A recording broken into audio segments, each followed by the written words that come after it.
अगर आप एक सीएसपी हैं या फिर आप किसी भी बैंक के एक सीएसपी हैं तो आज की ये वीडियो आपके लिए काफ़ी महत्वपूर्ण होने वाली है, क्योंकि डे बाय डे कुछ ऐसी जानकारियां निकल के सामने आ रही हैं जिन अपडेट्स के बारे में आप सभी सीएसपी भाइयों को, आप सभी एईपी संचालकों को जिन अपडेट्स की जानकारी होना आपके लिए काफ़ी ज़रूरी है। तो आज की इस वीडियो में मैं आपको बताने वाला हूं कि क्या है आज की खास अपडेट जो आपको जानना काफ़ी ज़रूरी है। दोस्तों, मेरा नाम है बिलाल खान और आप देख रहे हैं स्मार्ट शॉप। अगर आप एक सीएसपी हैं और आपकी शॉप पर एईपीएस का काम होता है, आप आधार कार्ड के माध्यम से बैलेंस निकासी करते हैं, एटीएम के माध्यम से आप बैलेंस विड्रॉल करते हैं, अपने कस्टमर्स का मनी ट्रांसफर करते हैं, रिचार्ज करते हैं, यानी कि एईपीएस एक पोर्टल चलाते हैं जिसपे आप जितनी भी सर्विसेज उन सभी सर्विसेज का यूज करते हैं। तो आज की इस वीडियो में मैं आपको जानकारी देने वाला हूं कि कितना बड़ा खतरा आप सभी एईपीएस संचालकों के सर पर मंडरा रहा है, जिससे आपको बचना काफी जरूरी है। मैं आपको बता दूं कि आज की इस वीडियो में जो मैं बात करने वाला हूं वो शुरुआत में यहां से करने वाला हूं कि हम आज बात करेंगे कि सस्पेक्टेड फ्रॉड जो एरर बना है, जो एरर आ रहा है, इससे पहले बैंक ऑफ बड़ौदा ने सबसे पहले अपने सर्वर पर ये एरर लगा दिया है। और जितने भी बैंक ऑफ बड़ौदा के जो लोग निकासी करते हैं, जितने भी सीएसपी हैं, जितने भी एईपीएस संचालक हैं जो बैंक ऑफ बड़ौदा का निकासी करते हैं, वहां पर तो ये एरर बिल्कुल फिक्स हो चुका है। इसने अपने पैर जमा लिए हैं, इस एरर को अब कोई खत्म नहीं कर सकता। लेकिन आज की इस वीडियो में मैं बात करने वाला हूं उन सभी एईपीएस संचालकों के बारे में जो अपने सेंटर पर मल्टीपल आईडीज रखते हैं, यानी कि उनका एक शौक बन चुका है और वो इस बात को बहुत ही प्राउडली फील करते हैं कि हमारे पास 15 कंपनीज की एईपीएस आईडी है, हमारे पास 5 कंपनीज की एईपीएस आईडी है, और जब मन करता है तब वो स्विच कर देते हैं। यानी कि काम करते करते वो अपने आईडी को रीलॉगिन कर लेते हैं और किसी दूसरी आईडी पर लॉगिन करके अपना काम करना शुरू कर देते हैं।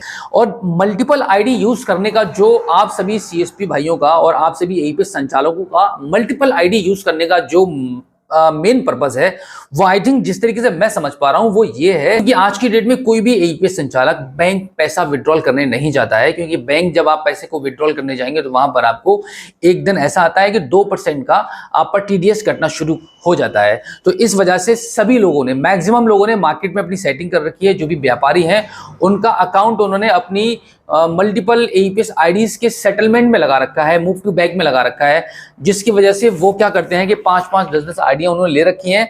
आज अगर किसी व्यापारी को, किसी दुकानदार को उनके अकाउंट में पैसे को ट्रांसफर करना है तो वो क्या करेंगे कि आज इस आईडी से लॉगिन कर लेते हैं, आज इस दिन भर इसी से काम चलेगा। और अगर बीच में किसी का और रिक्वायरमेंट आ गया कि 50,000 उसको सेंड करना है, तो क्या होता है कि ऐसे एईपीएस संचालक मनी ट्रांसफर तो करते ही नहीं है, डायरेक्टली मूव टू बैंक करते हैं और पार्टी के अकाउंट में पैसा चला जाता है और वहां से वो कैश ले लेते हैं। ये भी एक बहुत बड़ा रीजन है मल्टीपल आईडीज को यूज करने का। लेकिन यहां आज मैं आपको बताने वाला हूं कि मल्टीपल आईडीज यूज करने का आपका शौक बन चुका है, आप इसमें बहुत बड़ी तारीफ समझते हैं कि आप मल्टीपल आईडी यूज कर रहे हैं, तो अब आपके ऊपर एक खतरा आ चुका है, जिस खतरे से बचना आप सभी एईपीएस संचालकों का नामुमकिन सा हो चुका है। वो क्यों, आप अपनी स्क्रीन पर देख सकते हैं कि यहां पर एक स्क्रीनशॉट में आपको दिखा रहा हूं कि अगर आप मल्टीपल आईडीज यूज करते हैं तो एनपीसीआई ने एक नया नियम ला दिया है। तो यहां पर क्या होगा कि आपकी आईडी भी ब्लॉक हो सकती है और आपकी डिवाइस भी ब्लॉक हो सकती है। यहां पर जो ज्यादा चांसेस हैं वो आपकी डिवाइस के ब्लॉक होने के चांसेस है। तो मैं आपको यही बताने वाला हूं कि अगर आप मल्टीपल आईडी यूज करते हैं, फॉर एग्जांपल आप अभी फिनो की आईडी चला रहे हैं और 1 घंटे के बाद आपने स्पाइस मनी लॉगिन कर ली और उसी डिवाइस से फिर आप स्पाइस मनी के ट्रांजैक्शन करने लगते हैं, फिर कुछ देर के बाद आप रोइनेट की आईडी को लॉगिन करते हैं और उसी सेम डिवाइस से आप रोइनेट के ट्रांजैक्शन करने लगते हैं, तो इस प्रकार की जो आपके सीएसपी सेंटर पर एक्टिविटी रहेगी वो सस्पेक्टेड फ्रॉड माना जाएगा। यानी कि आप अपने ग्राहक के अकाउंट से फ्रॉड कर रहे हैं, एक ही डिवाइस को आप मल्टीपल आईडीज का यूज करके आप पैसे को विड्रॉल कर रहे हैं, आप पैसा ग्राहक को दे रहे हैं, बट बैंक और एनपीसीआई और कंपनी ये मानेगी कि आप फ्रॉड कर रहे हैं। तो अगर फ्रॉड करने की कैटेगरी में आपकी आईडी आ जाती है और आपकी डिवाइस ब्लॉक हो जाती है, तो हो सकता है कि आपकी जो आईडी आप यूज कर रहे हैं या जितनी भी आईडी आप यूज कर रहे हैं वो आपकी आईडीज को ब्लॉक कर दिया जाए कंपनी की तरफ से, एनपीसीआई की तरफ से। यहां पर आप कंपनी भी एनपीसीआई का साथ दे रही हैं, कंपनी भी अपना नुकसान करना बिल्कुल भी नहीं चाहती है। अगर आप अपनी हरकतों से बाज नहीं आएंगे, मल्टीपल आईडीज का यूज बंद नहीं करेंगे, तो हो सकता है कि आप पर कभी भी गाज गिर सकती है और आपकी वो आईडी ब्लॉक हो जाए जिसमें आपका सबसे ज्यादा पैसा पड़ा हो, और वो उस पैसों को फिर आईडी ब्लॉक होने के बाद आप उस पैसे को निकाल भी नहीं पाएंगे। तो मैं आपको यही सजेशन देना चाहूंगा, पहले तो आप अपनी एक सिंगल आईडी रखिएगा, क्योंकि 5 आईडी अगर आप यूज करेंगे तो आपको अलग ही अलग 5 डिवाइसेस रखनी पड़ेंगी और 5 रजिस्टर भी मेंटेन करने पड़ेंगे। अब आपको रजिस्टर मेंटेन करना भी बहुत अनिवार्य हो चुका है। आप जो भी ट्रांजैक्शन करेंगे, कस्टमर का रियल नंबर उसमें एंटर करेंगे, तभी आप ट्रांजैक्शन करेंगे। आप उल्टा सीधा कोई भी नंबर डालेंगे, ट्रांजैक्शन हो रहे हैं, अभी भी हो रहे हैं, आप कर सकते हैं। आपको बहुत सारे कुछ निगेटिव कमेंट करने वाले लोग ये भी होंगे कि भाई मैं गलत बात बता रहा हूँ, झूठ बात बता रहा हूँ, लेकिन आने वाले टाइम में आपको फील हो जाएगा, जब आपके साथ कभी कोई नुकसान होगा, आपकी कोई आईडी ब्लॉक होगी, आपका पैसा फंसेगा, तो तब आपको पता चलेगा कि हाँ, जो इन्फॉर्मेशन हमारे चैनल के थ्रू आपको दी जा रही है वो कितनी सच्ची है और कितनी झूठी है। चलिए खैर, हम बात करने वाले हैं कि सस्पेक्टेड फ्रॉड जो एरर है वो इसकी शुरुआत कहाँ से हुई थी। सस्पेक्टेड फ्रॉड का जो एरर है, शुरू में जब एईपीएस सिस्टम ये चालू हुआ था, तब लोगों ने ओवर चार्जिंग शुरू से ही शुरू कर दी है। यानी कि कुछ सीएसपी तो कस्टमर से एक्स्ट्रा पैसे उससे कैश विड्रॉल करने के बाद लेते थे, लेकिन मैक्सिमम सीएसपी अकाउंट से विड्रॉल कर रहे हैं। 1010, 2020, 5050 इस तरीके से अकाउंट से विड्रॉल कर रहे हैं। तो यहाँ से सस्पेक्टेड फ्रॉड का जो एरर है उसका जन्म हुआ है। और उसके साथ में शुरू से ये भी चलता आया है कि रॉन्ग नंबर आप कैश विड्रॉल करने के दौरान एंटर कर रहे हैं, ग्राहक का नंबर एंटर नहीं कर रहे हैं, अपना नंबर एंटर कर देते हैं या कोई डमी नंबर आप एंटर कर देते हैं। और सबसे बड़ा जो तीसरा रीजन है इस सस्पेक्टेड फ्रॉड के एरर के जन्म होने का, वह है मल्टीपल ट्रांजैक्शन।